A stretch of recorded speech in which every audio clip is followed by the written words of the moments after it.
पहले चरण के लोकसभा चुनाव के नामांकन फॉर्म जमा करने का आज आखिरी दिन है, जिसके चलते आज कांग्रेस से जबलपुर लोकसभा प्रत्याशी दिनेश यादव अपना नामांकन फॉर्म जमा करने पहुंचे। इस दौरान उनके साथ पूर्व कैबिनेट मंत्री लखन घनघोरिया सहित कांग्रेस नगर अध्यक्ष व बड़ी संख्या में कांग्रेसी कार्यकर्ता मौजूद रहे। इस दौरान वहां मौजूद राज्यसभा सांसद विवेक तनखा ने कहा कि यह चुनाव की लड़ाई नहीं बल्कि प्रजातंत्र और जनता को बचाने की लड़ाई है। उन्होंने कहा कि भाजपा चाहती है कि कांग्रेस मुक्त भारत हो, पर क्या प्रजातंत्र में सत्ता पक्ष ही रहता है। विवेक तनखा ने कहा कि अगर आपको प्रजातंत्र बचाना है तो विपक्ष को शक्तिशाली बनाना होगा। नामांकन फॉर्म जमा करने कलेक्ट्रेट पहुंचे कांग्रेस प्रत्याशी दिनेश यादव ने कहा कि भाजपा कोई चुनौती नहीं है। जिस तरह से आज कांग्रेस कार्यकर्ताओं की भीड़ रैली में उमड़ी है, वह बता रही है कि आगामी 4 जून को जबलपुर लोकसभा सीट से कांग्रेस भारी मतों से जीत रही है।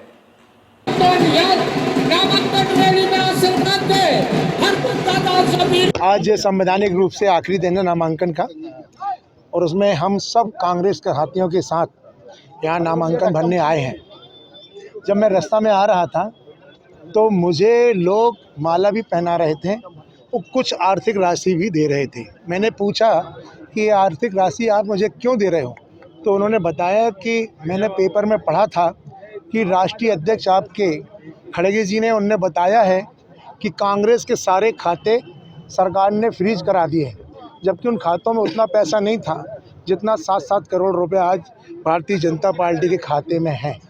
इसलिए बोले ये हमारे तरफ से आशीर्वाद के रूप में राशि है। मैं थोड़ा आगे बढ़ के आया, ओमती पहुंचा तो वहाँ अनेक बुजुर्ग हमारे जिन्होंने ईदी मुझे आज ही दी और अपनी दुआएं दी और आशीर्वाद दिया। मैं आज एक पत्रकार ने मुझे पूछा, साथियों ने, कि उनके पास तो सीएम आए हुए हैं इस रैली में, आपके साथ कौन है। मैंने बहुत खुले रूप में उनको बोला कि आज मेरे साथ इस शहर का, इस संसदीय क्षेत्र का एक एक निष्ठावान ज़मीनी कार्यकर्ता और कांग्रेसी नेता मेरे साथ है, और इस शहर जबलपुर संसदीय क्षेत्र की एक एक जनता मेरे साथ है, जिसने मेरे बचपना से युवा उम्र से आज वृद्ध अवस्था में मैं पहुंचने वाले सीनियर सिटीजन हूँ, वो उन्होंने मेरे यहाँ जनहित के कार्य, मेरी लड़ाई, मेरी संघर्ष, मेरे गल्ला व्यापारी, अनाज व्यापारी, हमारे कपड़ा व्यापारी, सराफा व्यापारी, हमारे गोरखपुर व्यापारी, अनेक संस्थाओं के आज हमारे व्यापारिक संघ, आज हमारे किसानों के आज हमारे अनेक लोग यहाँ पर उपस्थित हैं। इंडिया गठबंधन के हमारे सारे लोग जितने भी अध्यक्ष हैं वो आज मेरे साथ थे। मैं आज चैलेंज के रूप में कह रहा हूँ, आप लोगों का प्रश्न रहता रहा कि आप इस चैलेंज को, इस चुनौती को कैसे स्वीकारोगे। आज मैं कह रहा हूँ कि आप उनसे जाके पूछ लो कि दिनेश यादव को जो जन समर्थन मिल रहा है उसका सामना कैसे करोगे। और संघर्ष के समय कांग्रेसी कभी पीछे नहीं हटता। कांग्रेसी अंग्रेजों से लड़ने में पीछे नहीं हटा, तो फिर इनसे लड़ने में कैसे पीछे हटेगा। बहुत सारे लोग कांग्रेस को एक छोड़ के चले गए, तो उनके कारण आपको कोई डेंट आया क्या? कांग्रेस का इतिहास 138 साल का है।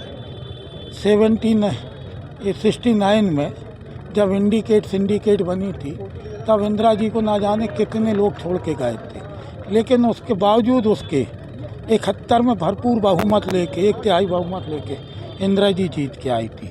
77 में जो हुआ वो सबको मालूम है। 80 में भरपूर बहुमत लेके फिर इंदिरा जी आई। 77 में भी सब वरिष्ठ लोगों ने छोड़ा था। उसके बाद 89 में विश्वनाथ प्रताप सिंह जैसे लोग कांग्रेस छोड़ गए थे, लेकिन 92 में फिर कांग्रेस आई। तो ये तो दौर है, और किसी के जाने ना जाने से कोई फर्क नहीं पड़ता। ज़रूरत के मुताबिक जो दुआ बदलते हैं, ऐसे लोग जो खुद नहीं बदल सके वो खुदा बदलते। प्रजातंत्र और जनतंत्र को बचाना है तो आपको विपक्ष को जिंदा रखना है, और आज हम अपने कैंडिडेट को इसीलिए लेके आए हैं कि हमको प्रजातंत्र को बचाना है।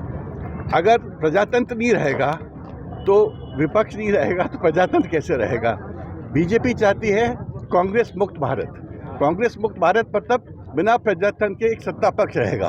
अगर सत्ता पक्ष खाली रहेगा तो प्रजातंत्र कैसे चलेगा। मुझे वही आज नज़ारा दिख रहा है जो इमरजेंसी के बाद था। लोग चुप हैं, लोग खाली वोट देंगे और जनतंत्र उस दिन हावी होगा। इलेक्टोरल बॉन्ड जैसे मामले जो है काफ़ी चर्चाओं में है। ये भी कहा जा रहा है कि बहुत बड़ा स्कैम है। कांग्रेस इस मुद्दे को लेकर जनता के बीच में किस तरह से जा रही है, क्योंकि ये टेक्निकल मामला है। देखिए, ये इस मामले को तूल मिलेगा जब प्रजातंत्र की जीत होगी, जब सत्ता पक्ष में परिवर्तन होगा, जब नई सरकार बनेगी तब आप देखोगे इसमें अच्छे से जांच होगी। भैया EVM भी एक कंगना मुद्दा है। रनौत के बारे में जो कहा टिप्पणी की गई मैं श्रीनेत पे, उस पे आपका मैं कभी नहीं, उन्हें खुद माफ़ी मांगी है, उन्होंने कहा मेरे हैक किया गया है और हमको किसी भी कैंडिडेट पे कोई टिप्पणी नहीं करनी चाहिए।